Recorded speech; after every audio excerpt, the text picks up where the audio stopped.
তাহাজ্জুদ পড়লে আপনার মর্যাদা বাড়ায় দিবে কে? রব্বুল আলামিন বলেন, ওয়া মিনাল লাইলি ফাতাহাজ্জাদ বিহি নাফিলাতান লাকা আসা আন ইয়াবআসাকা রাব্বুকা মাকামাম মাহমুদা। তাহাজ্জুদের নামাজ যারা পড়বে তাদের মর্যাদা বাড়িয়ে দেয় কে? কারণ ওই মুহূর্তে আল্লাহ প্রথম আকাশে নেমে আসেন আর ডাকে, আলা মিন মুস্তাগফিরিন আগফিরালা, কার ক্ষমা দরকার ক্ষমা চা, ক্ষমা করে দেব। আলামিন মুস্তাকসিন আকসুলা, কার খাবারের দরকার পোশাকের দরকার চাও দিয়ে দেব।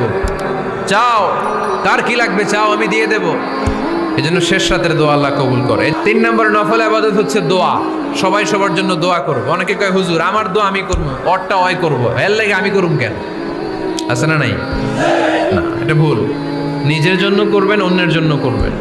মা মিন আবদিন মুসলিম ইয়াদউ লিআখিহিল মুসলিম ইল্লা ক্বালা লাহুল মালাকু ওয়ালাকা বিমিসলিন। কোন বান্দা যখন তার ভাইয়ের জন্য দোয়া করে, ফেরেশতারা বলে আল্লাহ এই দোয়াটা যে দোয়া করছে আগে তার জন্য কবুল করে নাও। আপনি দোয়া করলেন আল্লাহ আমার ভাই অসুস্থ, তারে সুস্থ করে দাও। ফেরেশতারা বলে আল্লাহ যিনি দোয়া করতেছে তার যদি কোনো অসুস্থতা থাকে আগে তারে সুস্থ করে দাও। তাহলে অন্যের জন্য দোয়া করলে লাভ আছে না নাই? দোয়া করতে জানে না অনেকে, দোয়ার আলোচনা আছে আমার, ইউটিউবে সার্চ দিবেন দোয়া, মিজানুর রহমান আনসারী পেয়ে যাবেন। It's an art. দোয়াটা একটা শিল্প।